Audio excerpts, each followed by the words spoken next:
As breath is the sign of life, language is sign of love. Breath is connection between the divine and we all. Through breath, we are connected. In the same way, through language, we are connected with the divine. Through language, we are connected with world.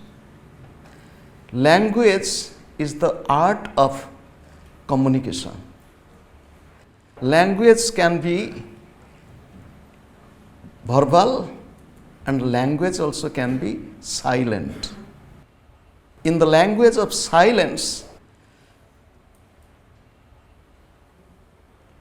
there is communication. It is more powerful, but all cannot receive or perceive it. That is why verbal language came into existence. Animals, birds, trees, they have their own way of communication. They speak. We, the human beings in the world, speak many languages. But remember, there is one language, that is language of heart, and it is expressed through love. If one is speaking from the heart, it touches the mind of people. If one talks too much from the head, it may not. However, the most ancient language of the world, you will tell with what authority you tell the most, because this is the language of the Vedas, the first scripture of humankind. The name is Sanskritam, although in English we call Sanskrit. Sanskritam, if you remember our earlier classes, Prakara, Prakriti, Samskara, Samskriti. From Samskara, Sanskritam is derived. So the meaning of the words Sanskritam is purified, cultured, and it is the most subtle and refined language of humankind. This language, and especially those who are practicing Kriya Yoga, those who know about the chakras, those who know about the petals, and even in higher Kriyas, just to create some curiosity, there is use of all this Sanskrit. So, however, the Sanskrit literature is so vast, one cannot imagine. Unfortunately, in India, lots of Sanskrit texts were burned. It was for some historical reason, centuries before Christ,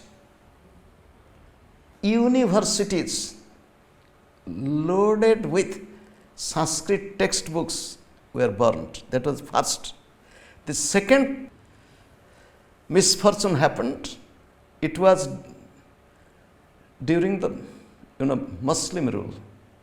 2 times so much of scriptures were burnt. Once gone is gone. At that time there was no book of paper and pen.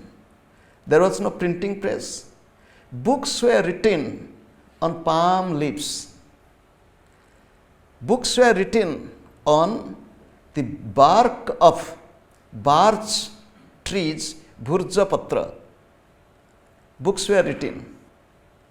Complete scriptures, thousands and thousands pages of scriptures were written on palm leaves and preserved in a very beautiful way.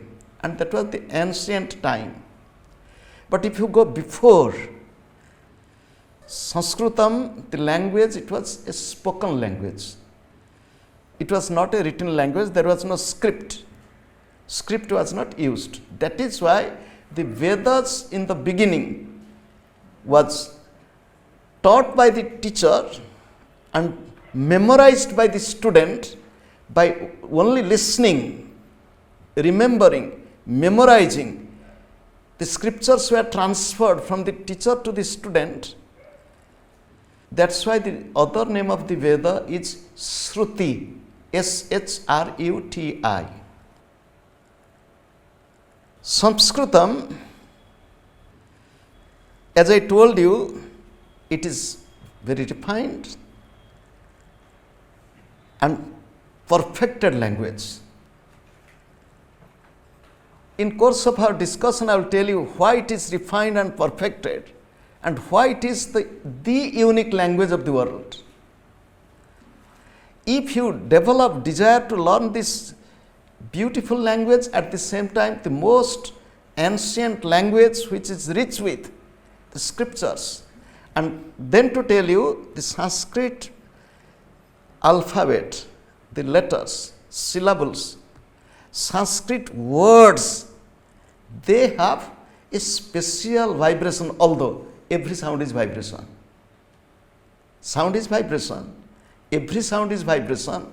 Suppose you are chanting Om this morning as you practiced A, U, Ma, you can do experiment. The experiment is, let somebody lie down and chant, you put the ear on the body of that person. You will hear how the whole body is vibrating in which rhythm. Only chanting A, U, Ma or only Om, it creates a complete vibration in the whole body. It is beautiful language, and the language has its own vibration. As its name is Sanskritam, it is clarified, perfected, cultured. Sanskrit language does the same thing. By God's grace, I know a little bit of Sanskrit, and each word, when I meditate upon it, when I think over it, go deep into it, it refines one's thinking in such a way. I am telling one simple example. Food. Food is food, it is on the table, we eat, that's all. If I tell annam, it is not just food, the translation will be food. But the word annam, what is this word? Why they gave this word annam? There is meaning. It takes you deeper and deeper. Every word has deep meaning. So that is why Sanskrit language is very, very rich language. Another significance of this language, for example, I love the Holy Bible. The Holy Bible is available in English. But the Bible was not taught originally in English. English was neither the language of Jesus nor of Moses. Whichever language they spoke, now it is the translated version. When it is translated, one sentence I will tell you, there is a quote from the Holy Bible, if therefore thine eye be single, thy whole body shall be full of light. This is the quote. And this quote is from the King James Version. The King James Version is one of the oldest translation. If therefore thine eye be single, thy whole body shall be full of light. You can easily understand. But if you tell any layman, will not understand at all. What does it mean? If your eye will be single, your whole body will be full of light.